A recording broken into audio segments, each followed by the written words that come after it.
Bonjour et bienvenue au Balado Les Mignardises littéraires, où chaque épisode vous fait découvrir un texte original écrit par des étudiantes et étudiants de l'Université de Montréal et de l'Université McGill, et lu par des interprètes de la troupe de théâtre de l'Université de Montréal.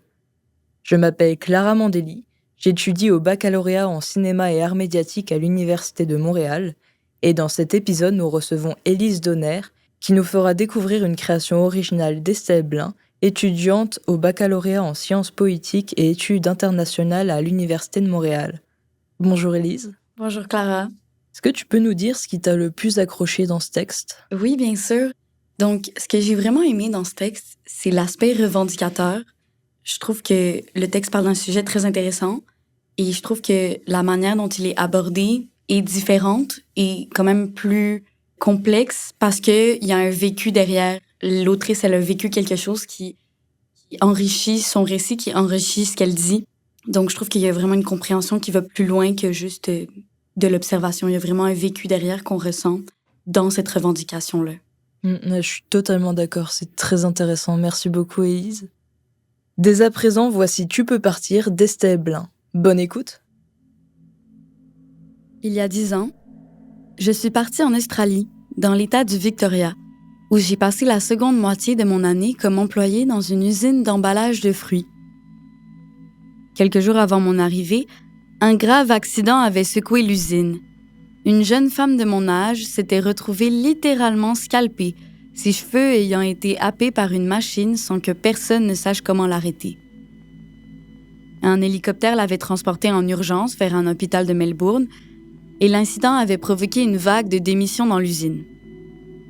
J'ai donc commencé, une semaine plus tard, en toute connaissance de cause, grâce à une amie qui travaillait déjà là-bas. Un chantage implicite consistait à accepter de vivre sur le terrain de l'usine, à la manière des cités ouvrières anglaises du 19e siècle, dans des logements insalubres loués par l'employeur à un prix supérieur à celui du marché en échange de l'obtention du travail. La présence d'une house mother achevait d'installer ce flou entre vie privée et vie professionnelle, son rôle relevant principalement du contrôle social. Elle établissait le roulement des tâches ménagères, conduisait en ville celles qui n'avaient pas de voiture, venait récupérer les nouvelles recrues à la gare, entre autres activités. Elle détenait aussi la clé du hangar où étaient déposées les affaires personnelles de celles qui redoutaient le vol, sans se douter que le vol pourrait venir de la house mother elle-même. Cette enclave patronale permettait un contrôle total de la vie ouvrière, qu'il s'agisse d'éteindre dans l'œuvre toute velléité de résistance ou de venir trouver, à 3 heures du matin, celle qui accepterait d'aller coller des étiquettes sur des boîtes de prunes pendant des heures, dans une chambre froide, parce qu'un camion de livraison venait d'arriver dans la nuit et devait repartir sans attendre. Je m'aperçus rapidement que l'été australien, sous une baraque en tôle sans climatisation, à raison d'un rythme régulier de journées de travail de 12 heures, ne me permettrait pas de réfléchir, et encore moins de lire.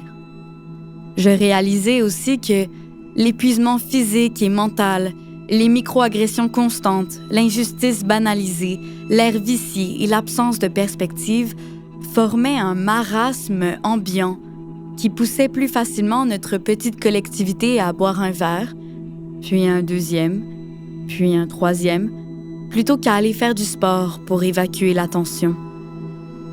C'est ainsi que voir des femmes de 20 ans, une bouteille à la main dès 11 heures en pleine semaine, était devenue une scène parfaitement ordinaire de mon quotidien, que j'avais le loisir d'observer en ayant moi-même une bouteille à la main. Chaque semaine, nos salaires nous étaient remis en liasses épaisses, de petites coupures dans des enveloppes jaunes, dont le renflement nous donnait l'impression d'être grassement payés. Cette enveloppe était rendue précieuse par toutes ces heures passées debout, abruties par le bruit infernal des machines qui couvraient jusqu'à la radio elle-même, pourtant diffusée par des haut-parleurs.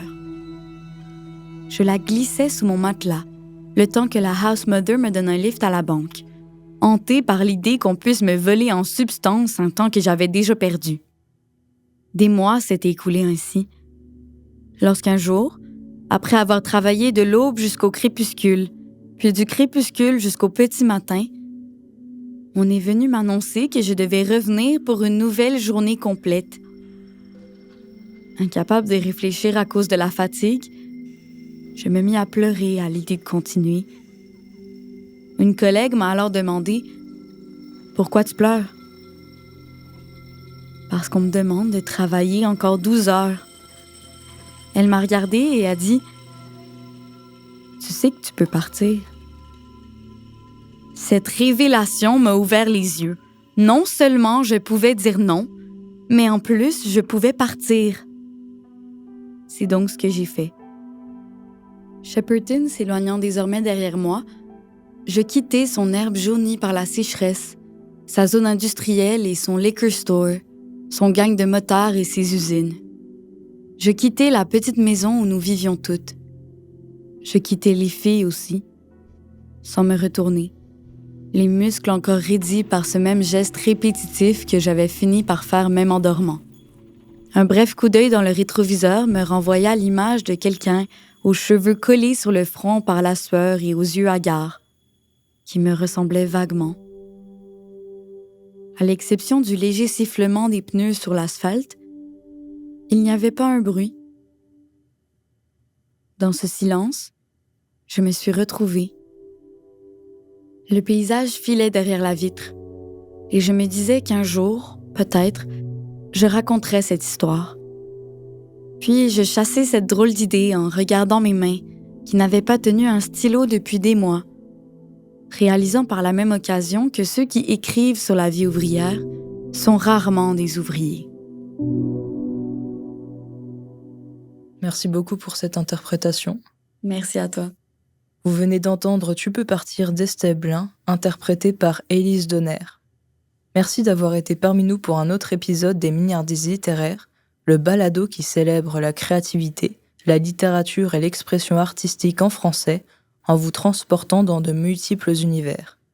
Pour d'autres épisodes, suivez-nous sur le compte Instagram @mignardise, _littéraire, les 2 mots au pluriel, ou encore sur Spotify, Balado et YouTube.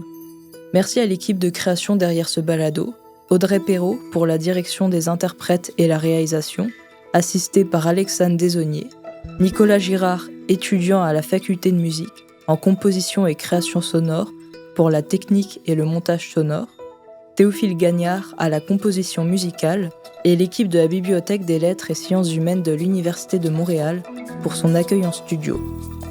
Production d'UDM français, ce balado a été réalisé en collaboration avec l'Université McGill, le département des littératures de langue française et les services à la vie étudiante de l'Université de Montréal. Merci d'avoir été des nôtres.